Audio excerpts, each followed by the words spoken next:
라이트 앤 딜라이트 말씀 묵상의 시간입니다. 사랑하는 주님, 오늘도 주님을 향한 우리의 마음을 주님께서 받으시고 인도해 주실 것을 믿고 이 하루를 시작합니다.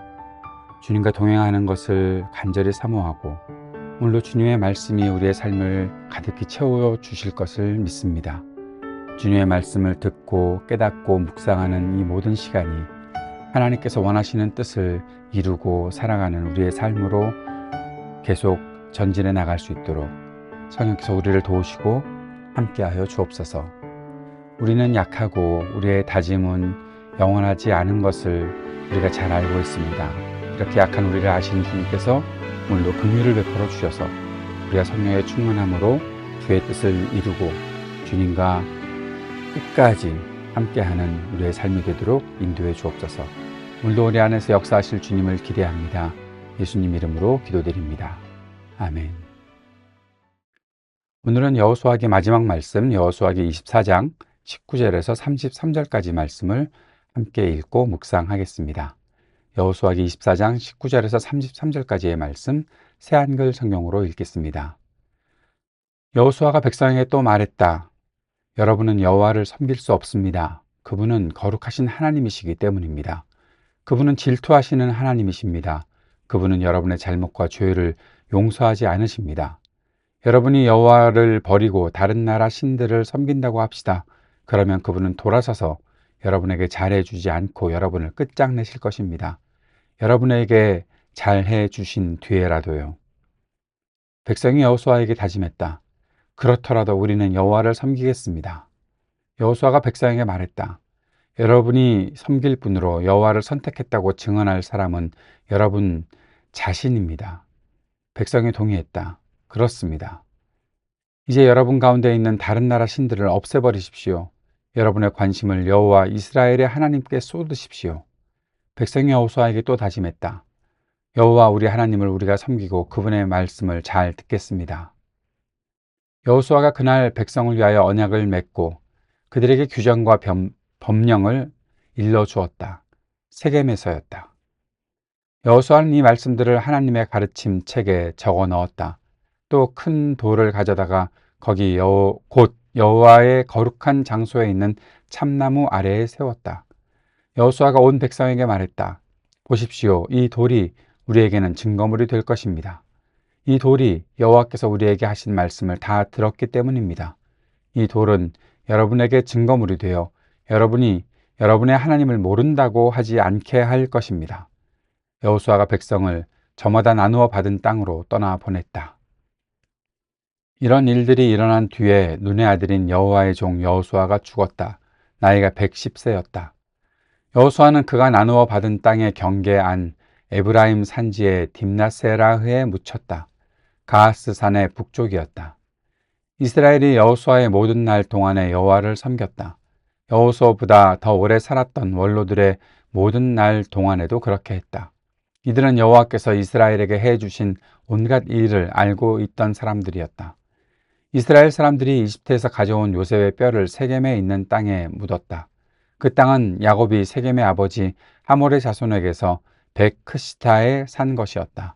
이 땅은 요셉 사람들이 나누어 받은 땅에 들어 있었다. 아론의 아들 엘르아살도 죽어 기브아에 묻혔다. 그의 아들 비느하스가 에브라임 산지 가운데서 받은 곳이다. 아멘.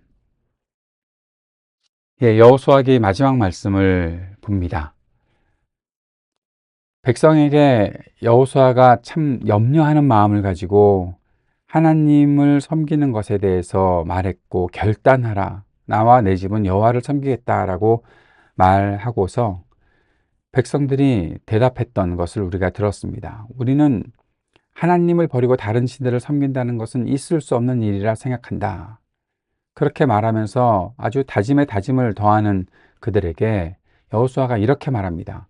여러분은 여호와를 섬길 수 없습니다. 왜 이런 말을 할까요? 여호와를 섬기겠다고 그렇게 말하고 있는 백성들에게 여호수아는 왜 당신들은 여호와를 섬길 수 없다라고 말을 할까요? 여호수아가 말하고 있는 것은 이것입니다. 하나님은 단순히 헌신의 고백만을 받으시는 분이 아니다. 이스라엘이 자기를 버리고 다른 신들을 섬기면, 하나님을 버리고 다른 신들을 섬기면 당신들을 벌하실 것이다 라고 그렇게 말하고 있는 것입니다. 백성이 여호수아에게 계속해서 헌신을 재확인하고 하면서 다짐하는데, 여호수아는 그게 참 믿어지지 않는다라는 식으로 말하고 있습니다. 당신들이 증인이다. 당신들이 증언했다. 당신들이 이렇게 말했다. 계속 그것을 확인하고 있는 거죠. 근데 왜 그러는가를 23절에서 알 수 있습니다.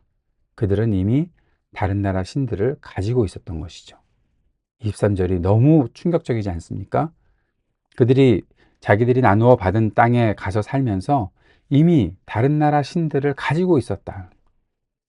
그래서 여호수아가 이렇게 말하는 거죠. 여러분 가운데 있는 다른 나라 신들을 없애버리십시오.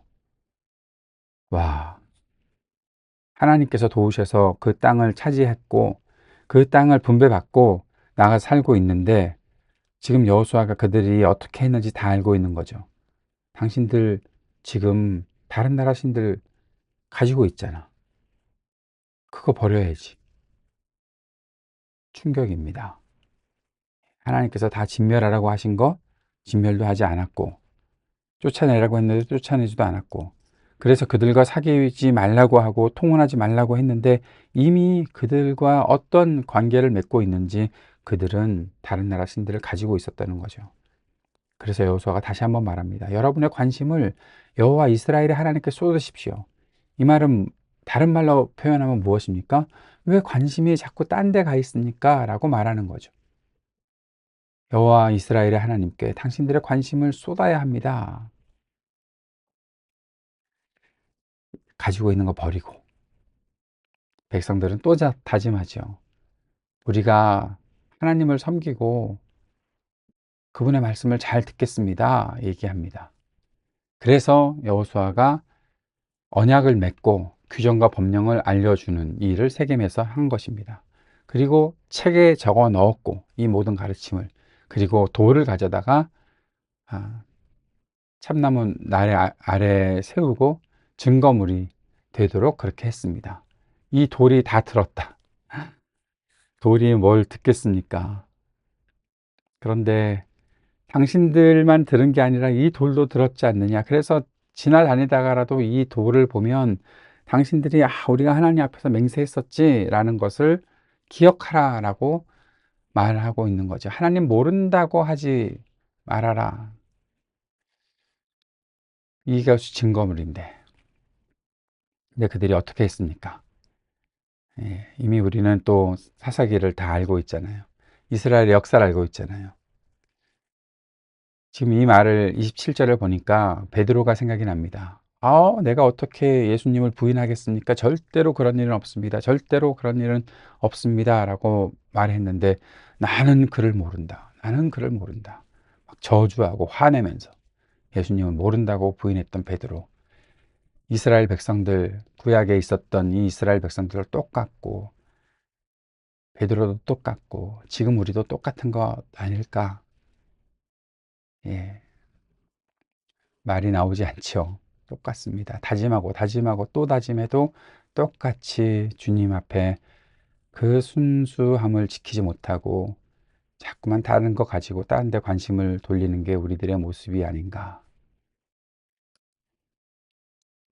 여호수아가 죽었습니다. 110세. 여호수아의 죽음을 기록한 이 기록은 여호수아가 어떻게 죽었다라는 것에 초점이 있는 것이 아니라, 저는 여호수아가 사는 날 동안에 이스라엘이 여호와를 섬겼다. 여호수아가 살아 있으니까, 계속 지켜보고 있으니까. 더 흥미로운 건 뭔지 아세요? 여호수아보다 더 오래 살았던 원로들이 있는 때도 그렇게 하나님을 섬겼다. 이 말은 뭡니까? 지금 여호수아와 함께 그들을 지도했던 그 백성의 그 원로들, 그들이 하나님이 어떻게 하셨는지를 다 알고 있었던 그들이 있는 동안에는 그렇게 했다. 다른 말로 표현하면 그들이 죽고 떠난 뒤에는 다 그 마음을 잃어버렸다 라는 거죠. 예, 그 이후에 요셉의 뼈를 세겜 땅에 묻고 또 뭐 그런 일들, 아론의 아들 엘르아살도 죽었고 그의 아들 비느하스가 에브라임 산지 가운데 받은 곳에서 그렇게 사람들이 죽었다는 내용이 사실 솔직히 눈에 잘 들어오지 않습니다. 왜냐하면 이스라엘의 그 결단이 얼마나 허무한가, 공허한가 생각이 자꾸 들어서요. 여호수아 기를 읽어가면서 하나님께서 그들에게 어떤 일들을 해주셨고 또 그 안에서 그들이 어떻게 승리를 경험했고 또 하나님의 말씀을 떠났을 때 하나님께서 그들을 어떻게 또 징계하셨고 고치셨고 했던 일들, 그러나 하나님의 뜻을 완수하지 못하고 끝까지 하나님의 그 마음에 아쉬움이 남게 했던 이 백성들, 여호수아는 그들을 보면서 얼마나 염려했으면 다짐을 받고 또 받고 증거물 세우고 그렇게 했는데 그 결과들을 우리가 알고 있어서 참 안타깝습니다. 오늘의 본문 묵상을 이렇게 정리해 봅니다. 앞에서도 말씀드렸던 것처럼 하나님은 헌신의 고백만 받으시는 분이 아닙니다. 여러분이 예배 시간에 나가서 찬양하고 기도하고 그러면서 주님께 헌신하겠다고 그렇게 다짐하고 다짐해도 여러분의 마음속에 다른 것들이 들어오고 다른 신들을 섬기는 그들처럼 그렇게 한다면 하나님은 반드시 벌하십니다. 하나님은 그렇게 고쳐 놓으실 것입니다. 예, 헌신의 고백이 다가 아닙니다. 삶이 있어야죠. 여호수아의 말을 들으면 아까 말씀드렸죠. 그 백성들은 이미 이방 신들을 가지고 있었습니다. 하나님만을 섬기겠다고 고백을 했지만 마음이 딴 곳을 향해 있었다는 것이죠. 우리는 어떻습니까? 하나님을 섬기겠다고 하면서 지금 다른 곳에 우리의 마음이 가 있는 것은 아닙니까? 무엇을 향하고 있습니까? 우리의 마음과 생각은 온전히 하나님만으로 가득 차 있습니까? 지금 온전히 하나님만 섬기려는 마음이 있다면 참 다행이지만 우리는 그 질문을 해야죠. 어떻게 이 마음을 유지할 수 있을까? 어떻게 우리의 믿음이 계속 지속이 될 수 있을까? 그리고 우리 후손들은 어떻게 하나님을 향한 믿음을 배우고 계속 그 믿음을 이어갈 수 있을까? 그 질문을 해야겠습니다. 어떻게 해야 되겠다? 뭐 다짐을 더 세게?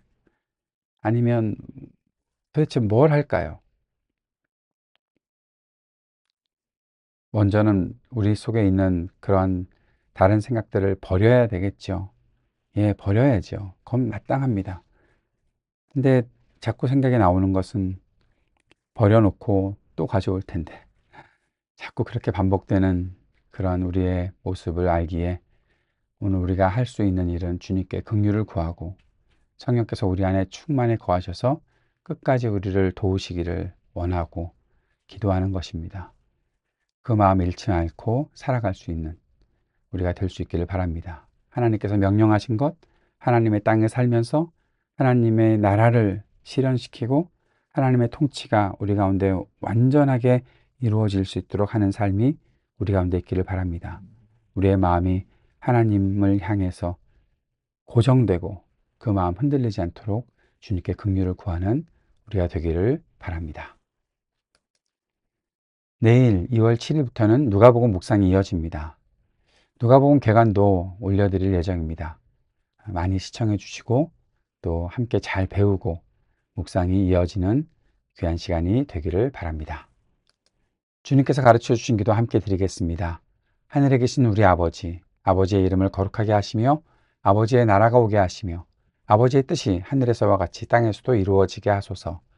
오늘 우리에게 일용할 양식을 주시고 우리가 우리에게 잘못한 사람을 용서하여 준 것 같이 우리 죄를 용서하여 주시고 우리를 시험에 빠지지 않게 하시고 악에서 구하소서. 나라와 권능과 영광이 영원히 아버지의 것입니다. 아멘.